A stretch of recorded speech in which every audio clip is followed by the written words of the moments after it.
100.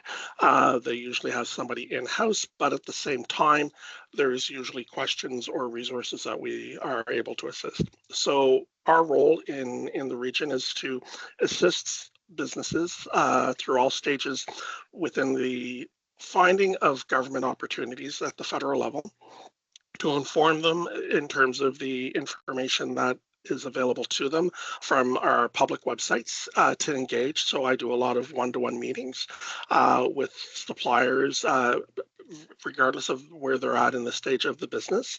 And then we also listen to you as a supplier in terms of if there are issues within the procurement process that would be considered a barrier. That way we can then inform our decision makers and policy to identify that there is a barrier with the process. So as we all know, the Government of Canada is one of the largest buyers of goods and services. We buy billions of dollars on an annual basis. And one of the things to remember is that even though it's the Government of Canada, not all of the purchases are done through large procurements like through the shipbuilding or more recently the announcement for submarines or for jets. So not everything is D&D related. A lot of things are purchased on a daily basis that are non-military related, that serve the rest of the public service. On average, small businesses win the majority of the total values of the contract, so it's not always the big Irvings that are winning. It is the smaller businesses that are winning the majority. It's just sometimes based on the size of the contract, it might seem that the larger companies are winning.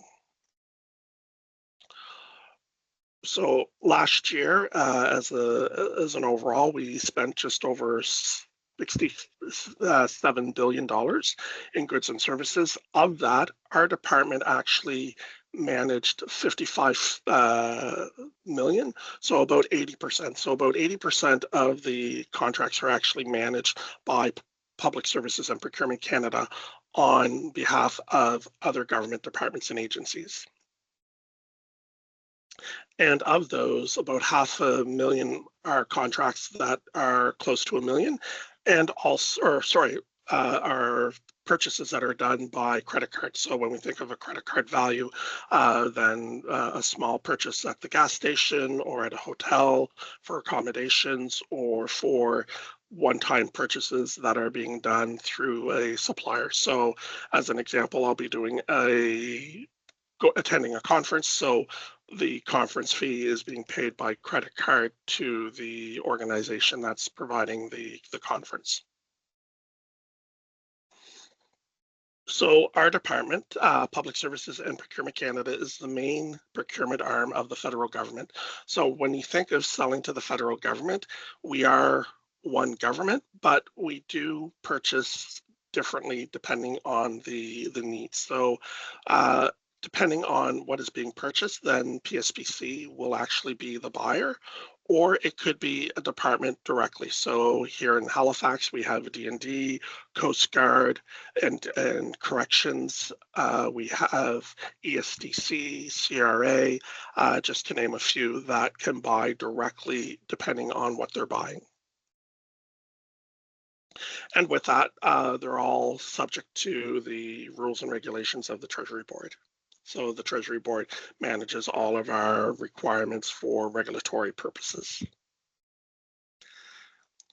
So our biggest goal is working with organizations like CEED, the Center for Women in Business, Black Business Initiative, UNOAG, to actually help identify diverse bidders that may not have looked at government as an opportunity. So it's great that you're here this morning or this afternoon to hear more about what might be available to you as a supplier.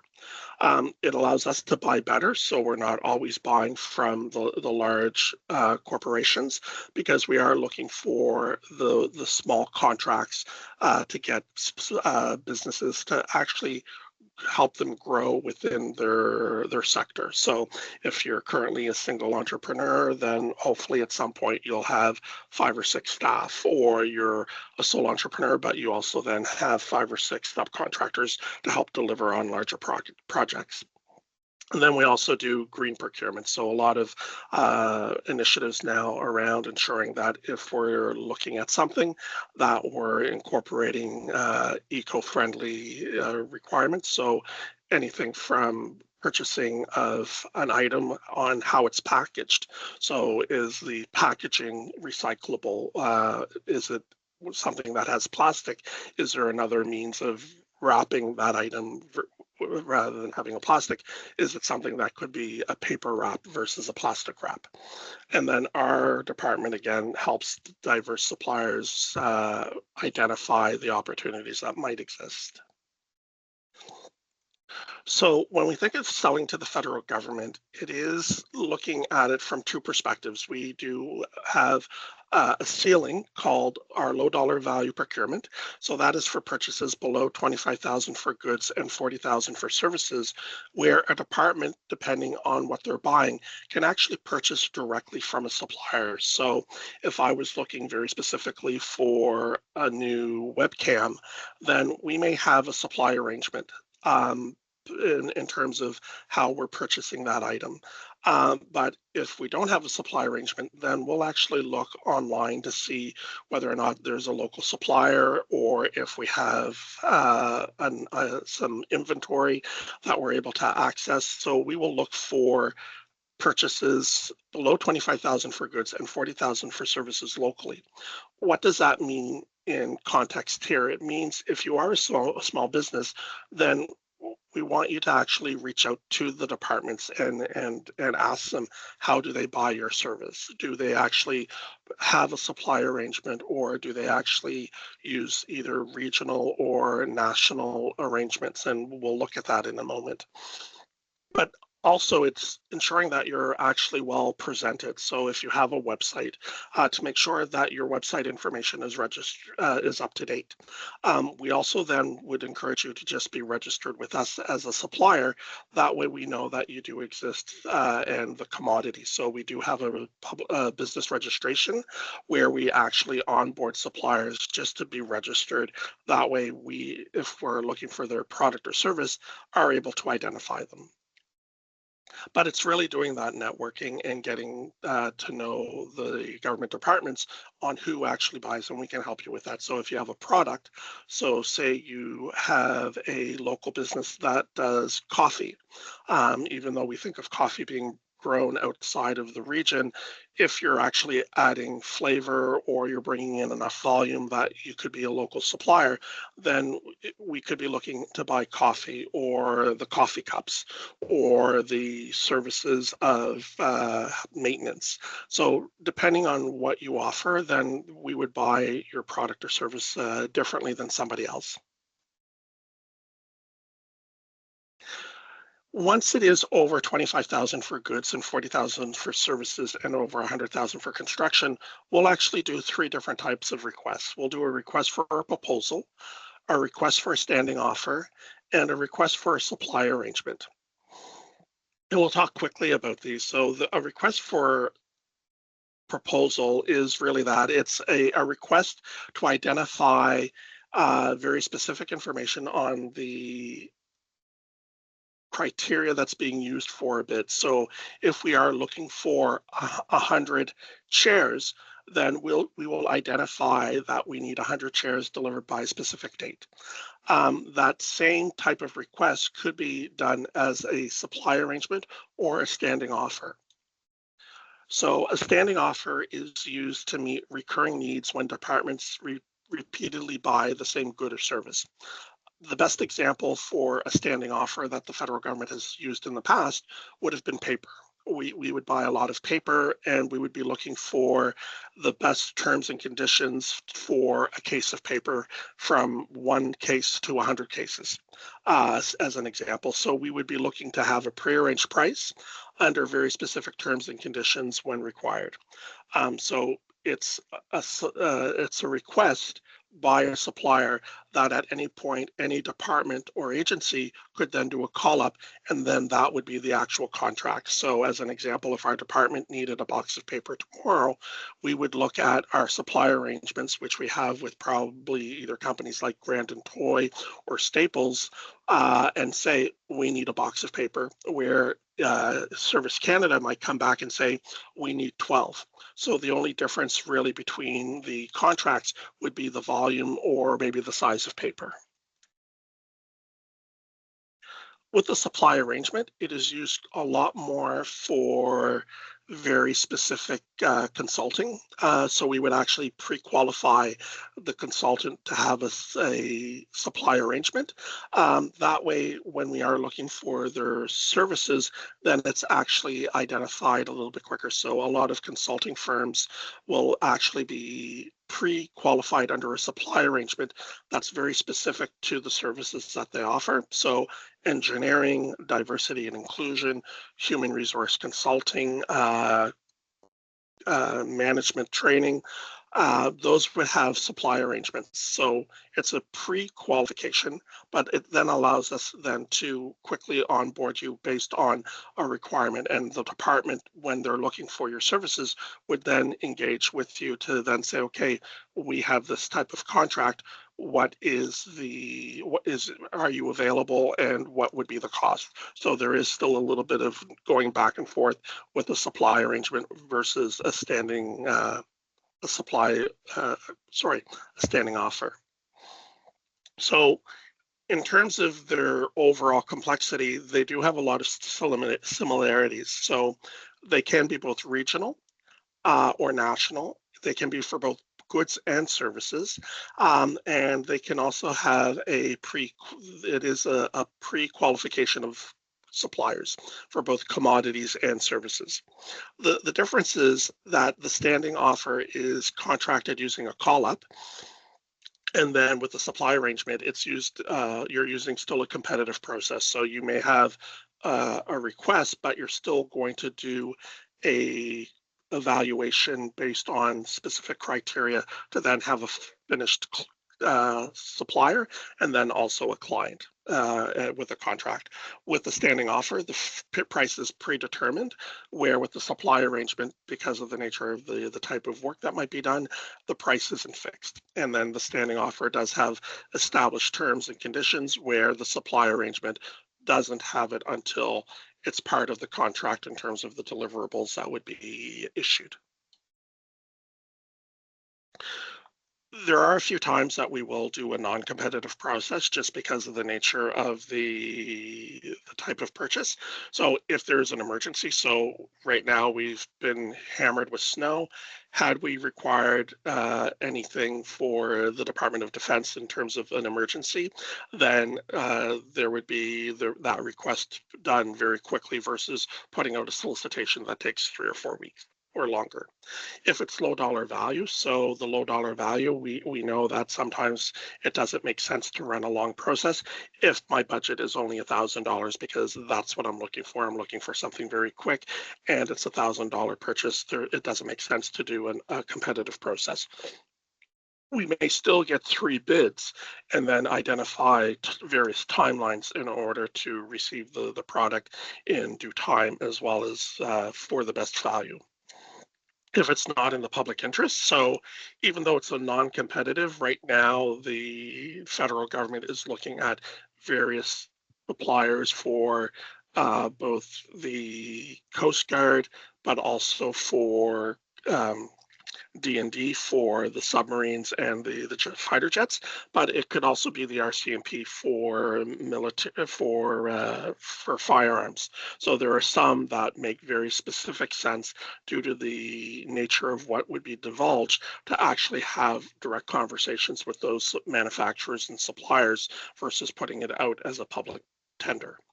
And then if there's only one known supplier, so if you have copyright or intellectual property aspects, then it makes it very specific in terms of having to go back to you for follow-up. So The old adage is if we're driving a Ford vehicle, then we can't put a different type of part in your vehicle if that's the vehicle that we're working on, because you do have the proprietary rights or the license or the patent on a specific item that goes into the product that we're using.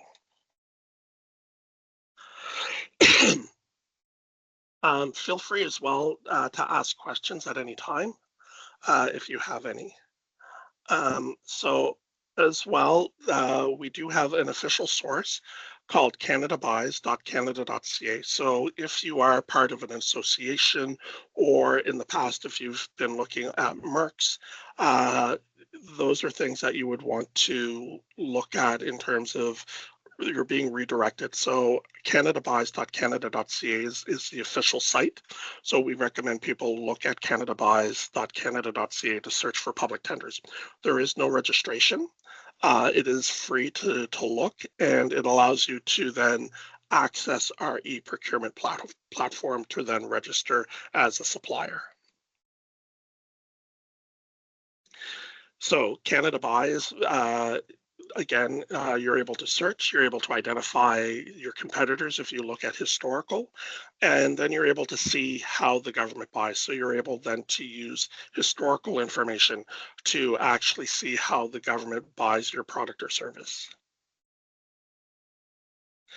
And then historical data then allows you then to look for information from 2009 on any purchase that's over $10,000. So you're able historically to look for the last 20 some odd years as well, or 19, I guess.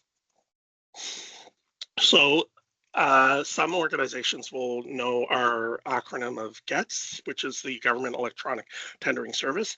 It is Canada Buys. So Canada Buys, again, is our official website that we would recommend you looking for opportunities.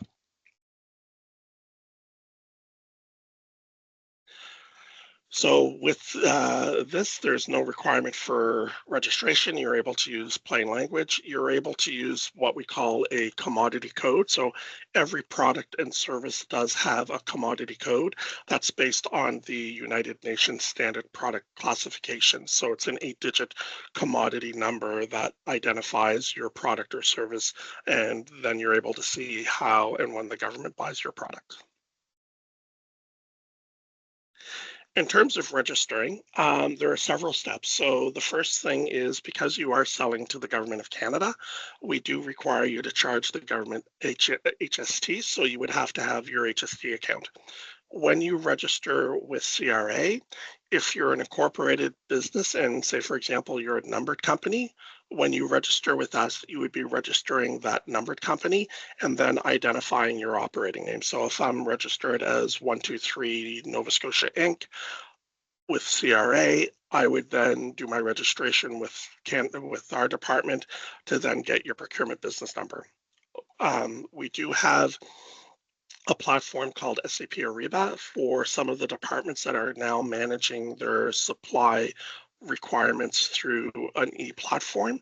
So you're then required to have an SAP Ariba account. So SAP Ariba is used both by the federal government as well as the province of Nova Scotia. So you don't need to have two accounts. There is a way of just ensuring that you're able to see both federal and provincial solicitations on SAP Ariba.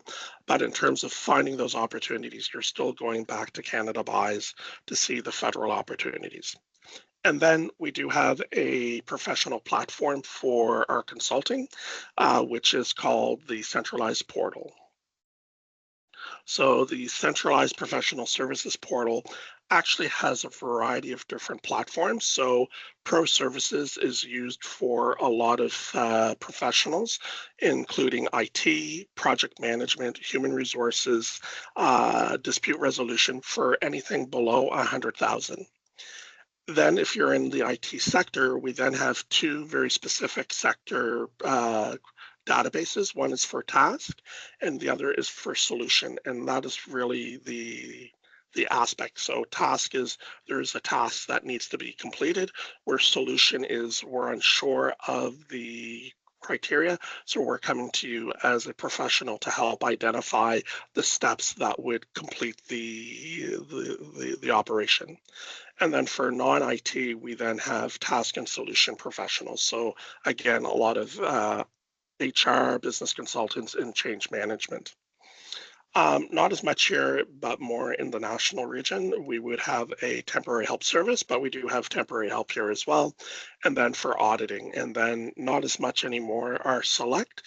And then if you do speak more than one language, then we would also have our linguistic service providers translation bureau directory, where within Public Services and Procurement Canada, we actually facilitate the requirements for translation, interpretation, and terminology and word processing, both in person for conferences or for documentations that need to be translated, and not just English and French, but for over 140 different languages that the government would have a need when dealing with international clients.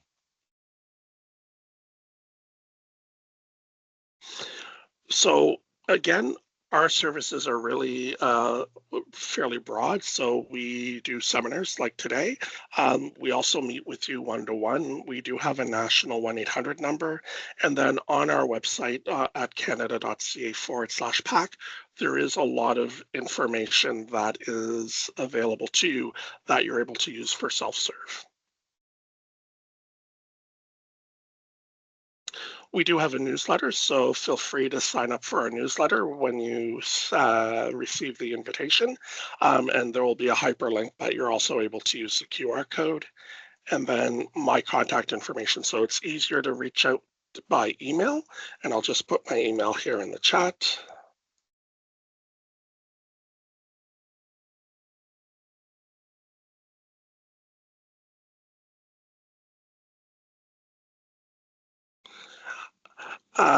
Because a lot of times I'm at doing presentations or at events, so it's easier for me to reply by email. And there is a dot or a period in between my first and my last name. If by chance you're not in Atlantic, Canada, then we do have 6 regional offices across Canada. So here in Atlantic, the Quebec office, the National Capital Region for Ontario, the rest of Ontario, Western and Pacific. And then if you're looking for all of our information, then you're able to follow our information on canada.ca/PAC.